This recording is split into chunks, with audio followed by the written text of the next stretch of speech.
The UFC has been home to some of the most iconic fights and finishes in MMA history, and today I'll be ranking the top 5 last second finishes with fighters dominating the entire fight who just didn't leave it to the judges, and fighters who brought the win back from the depths in the very last second. Kicking it off with 5th place, I gotta give it to Raphael Assuncao versus Cody Garbrant. Garbrant, he did look fantastic in this fight, especially compared to the losing skid he's just had before, the 3-fight losing skid he had. He lost to TJ Dillashaw twice, which lost him his bantamweight title, and then just before this fight, he got taken out by Pedro Munoz in an aggressive exchange that he had. And when we're looking at that aggressive exchange, that's what really kicked off the downfall of Cody Garbrant. He would consistently get in brawls, being very emotional, very reckless, and would keep his head straight on the center line and just swing. He didn't have any form. He was just getting tested, especially against someone like Pedro Munoz, who has a very, very good chin. Getting in a brawl with someone like that just showed no fight IQ. And that just made his infamous glass chin more and more and more apparent. When we're going into this Assuncao fight, I honestly think that if he lost this fight, especially by a finish, I think he would have spiraled so hard. I think he honestly would have spiraled straight out of the rankings at that point. And honestly, I think it would have been a one-way trip for him to get out of the rankings. And people just coming up to this fight, people were just losing faith in him rapidly. And I honestly was surprised that he was even a slight favorite in this fight, to be honest, over Assuncao. But in this fight, he looked very sharp. There were bits and pieces of him that looked like the fighter that fought Dominic Cruz and won the title. He was doing extremely well through the first round, and by doing well in the first round, he did the best thing that he could have done. And that was staying composed in those exchanges. He was timing things correctly. He was utilizing his speed to the best advantage he could have. Not in an exchange, but by outpointing Assuncao and utilizing his boxing at a boxing range, not like a clinch, dirty boxing phone box range. And he did not get into any needless exchanges at all in that fight as well. And he did have a very good performance, especially through that first round. Now, Assuncao, he did get better in the second round. He was tagging Garbrant a little bit here and there, but Garbrant was able to maintain that composure and did not get into any needless exchanges. And he did a fantastic job throughout both those 2 rounds of circling well when Assuncao was coming in. He utilized his boxing extremely well, and that led him to dropping Assuncao in the middle of the second round. And then ultimately that led to the finish, which was completely well-deserved to get that fantastic finish because he changed up his fighting style where he didn't put himself in danger. And the finish itself was just absolutely devastating. Assuncao fell off the stool and had to sit on the ground after he got hit. It was just one of the most ridiculously clean right hooks. No setup as well, straight from his side. There was no setup, there was no feint, anything. Just bang, gone. He ducked and then bang, just took him out completely. The best part about this was that it just showed glimpses of a prime Cody Garbrant again. And moving up to 4th place, I've got to give it to Alistair Overeem versus Jairzinho Rozenstruik. The impressive part of this and why I think it's ranked 4th is not only because of the finish, but Rozenstruik had only just entered the rankings by destroying veteran Andrei Arlovski, so just not some no name, and that was by a beautiful first round check left hook. Literally one shot took Arlovski out straight away. There was no ground and pound follow-up. It was just a fantastic clean finish. Then he just goes over and beats Overeem, who had over 7 times the amount of fights than him at this stage. And he was placed 8 ranks higher than Jairzinho was. He was ranked 6th and Rozenstruik was ranked 14th. So Rozenstruik had only just got in to the rankings, and then he's going to fight someone who is a complete veteran, who's been through so many different organizations, who's a very, very talented kickboxer and has shown like some decent ground game here and there, which would be a threat to someone like Jairzinho Rozenstruik, who's a kickboxer who pretty much has no ground game. To be fair, Overeem was taking the fight early. He bloodied Jairzinho up a few times, especially with his straight left. He was finding a lot of success with that straight left. But Jairzinho just kept picking up the pace and applied a lot of pressure while managing his gas tank very well. And bear in mind, this is a Jairzinho that had less than 10 MMA fights and had never seen championship rounds before. And he didn't even look tired by the end of the 5th round, where in that 5th round at 4 minutes 59, that finish was brutal. I want to put this in 4th place over Cody Garbrant's finish,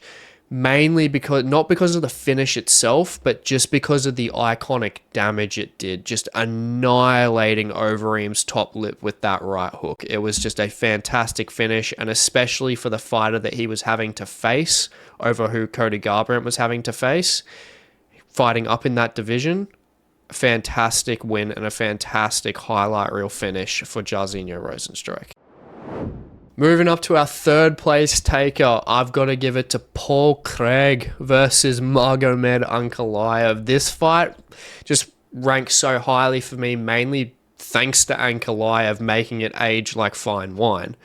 Ankalaev was a -700 favorite, and it was his UFC debut as an undefeated fighter, an undefeated Dagestani fighter, and Craig was a +450 underdog. And Craig was coming off 2 first-round KO losses to Khalil Roundtree and Tyson Pedro as well. So I'm honestly surprised that wasn't even more inflated, to be honest, because we know that Paul Craig's striking just isn't the best, and when we're looking at him going against someone like Magomed Ankalaev, who has very, very good boxing and has a lot of power, and that was even known back then. I mean, yes, he was just coming into the UFC, but you look at him on the regional scene, I mean, he was a destroyer.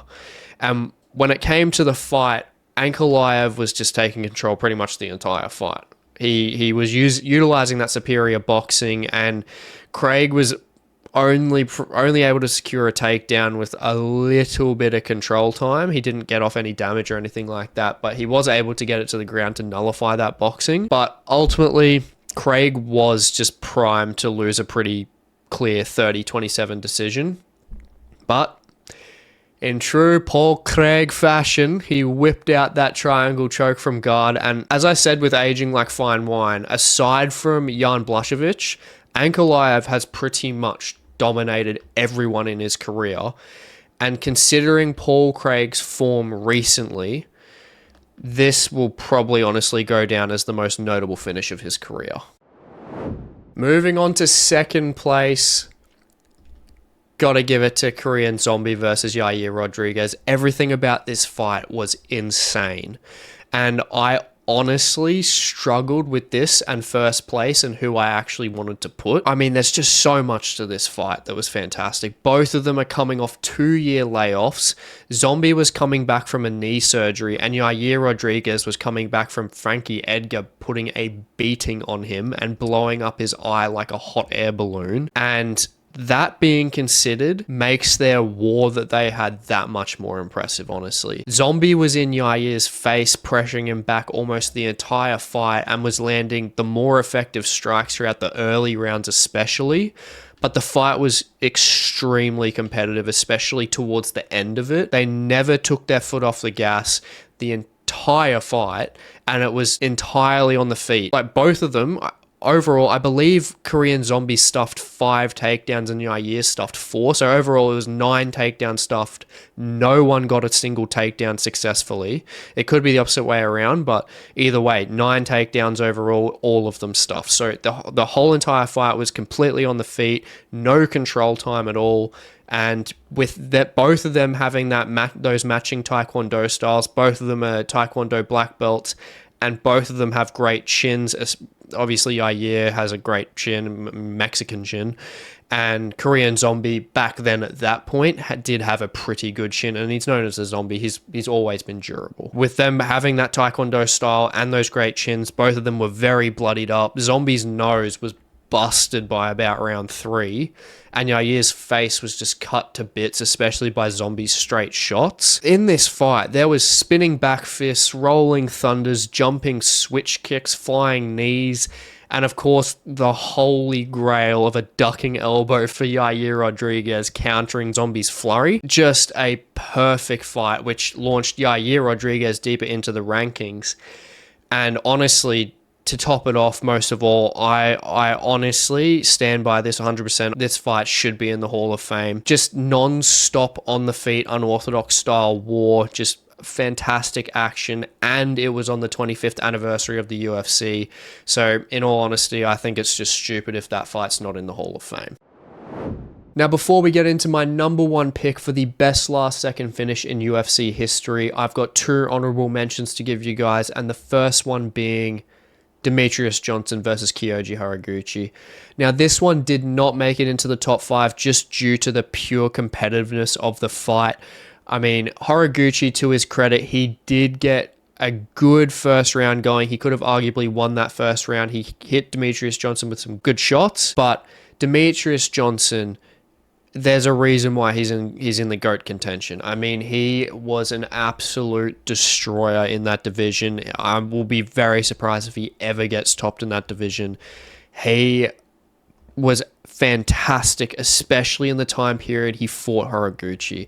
He took out Joseph Benavidez a couple fights earlier, and then after beating Horiguchi, he went on a 3-fight win streak, beating John Dodson, Henry Cejudo, and Tim Elliott right afterwards, which is just insane in terms of seeing if someone like Horiguchi, who is not as credited as pretty much any of those three, to see if he could do anything against Demetrious Johnson. As I said, to his credit, he did have a good first round, but after that first round, Demetrious Johnson just took over.